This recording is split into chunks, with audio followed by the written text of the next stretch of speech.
안녕하세요, 셀러체크입니다.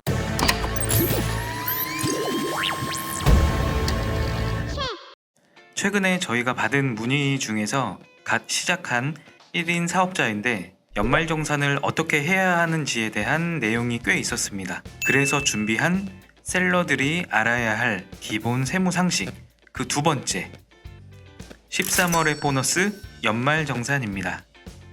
일단 결론부터 말씀드리면 1인 셀러님들은 직원이 없으니까 보통은 연말정산을 안 하셔도 되지만 회사를 다니면서 쇼핑몰을 운영하는 분들은 연말정산을 하셔야 합니다. 직원이 있으신 분들은 원천세 신고나 인건비 계산 같은 이런 업무들 때문에 전담 세무사가 있으실 텐데 세무사님께 맡기시면 됩니다. 그래서 이번 영상은 세무 툴에서 연말정산을 직접 하는 그런 방법보다는 쉬운 개념 정리 위주로 설명드리겠습니다.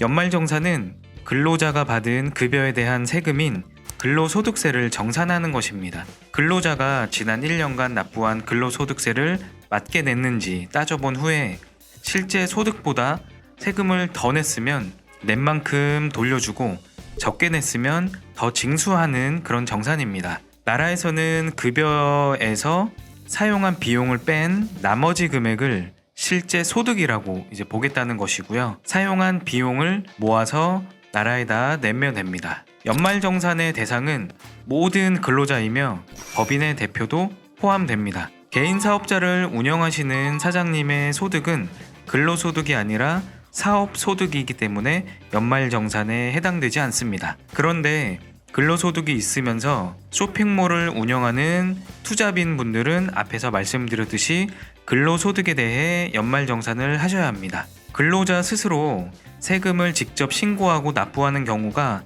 아주 특별한 상황 빼고는 거의 없습니다. 세법에서는 근로하고 있는 모든 근로자의 근로소득세를 사업자, 그러니까 회사가 일괄적으로 징수하고 근로자를 대신하여 신고 및 납부하도록 규정하고 있습니다.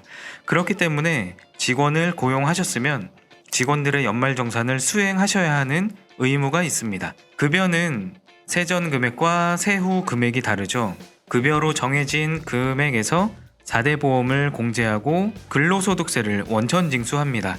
이렇게 근로자의 손에 닿기도 전에 회사에서 세금을 먼저 징수하는 것을 원천 징수라고 합니다. 그리고는 각 보험공단과 세무서, 구청에 근로자의 이름으로 먼저 세금과 보험료를 냅니다. 근로소득세는 인적공제, 보험료 공제, 주택자금 공제 등등 소득공제나 세액공제를 근로자의 상황에 맞게 적용합니다. 같은 급여를 받아도 연말정산의 환급액이나 추가 징수액이 다를 수 있습니다. 매달 이렇게 계산하기는 매우 번거롭기 때문에 국세청에서 제공하는 근로소득 간이 세액표를 기준으로 먼저 징수한 후에 다음 해 2월에 근로소득 총 금액과 근로자에게 받은 자료를 바탕으로 공제 대상을 적용하고 납부 세액을 계산합니다. 여기서 계산된 결정 세액과 지난 1년간 이미 납부한 납부 세액을 빼고 세금을 더 냈다면 환급받고 덜 냈으면 3월 급여에서 더 원천 징수합니다. 혹시 근로소득 외에 사업소득, 이자소득 등등 다른 소득이 있으시다면 5월 종합소득세 때 2월에 납부한 근로소득세가 기납부세액이 됩니다. 연말정산을 하기 위해 근로자는 연말정산에 필요한 증빙자료를 국세청 홈택스에 연말정산 간소화 서비스에서 받습니다. 근로자는 추가로 받을 수 있는 공제가 있는지도 더 확인해 주시고 공제받을 수 있는 그런 항목들이 있다면 해당 공제에 대한 증빙자료를 준비하셔서 회사에다가 제출하셔야 됩니다. 회사는 근로자에게 자료를 받아서 담당 세무사에게 전달하면 이제 끝입니다. 그리고 세무사 사무실에서는 자료를 입력하고 근로소득 지급명세서를 작성하여 세무서에 제출합니다.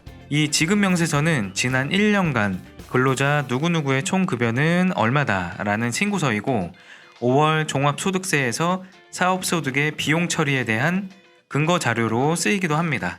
연말정산의 이 신고서는 3월 10일까지 세무서에 제출되어야 하니까 그 이전에 연말정산 자료가 처리되어야겠죠. 참고로 3개월 미만의 단기 아르바이트는 일용 근로자로 구분되고 일당에서 15만원까지는 근로소득 공제가 적용됩니다. 적용된 금액에 차액 금액에서 세율 6%를 곱하고 세액공제를 받아 원천 징수액이 계산됩니다. 이렇게 원천 징수액을 납부하면 납세 의무가 종결되므로 연말정산의 대상이 아닙니다. 그리고 근로자분들이 자료를 제출하지 않더라도 회사는 일괄적으로 연말정산을 반드시 해야 하고요. 자료가 없는 경우에는 기본공제만 적용하여 신고하시면 됩니다. 기본공제만 받았거나 또는 추가 공제분을 받지 못한 근로자님이 계시다면 5월에 있을 직접 신고 기간을 통해서 환급받을 수 있습니다. 이렇게 연말정산을 정리했습니다. 실제 소비한 것보다 공제 내역이 부족하신 분들은 소득공제 혜택에 유리한 것들을 미리 알아보신 후에 내년 연말정산에서 활용하시면 좋을 것 같아요.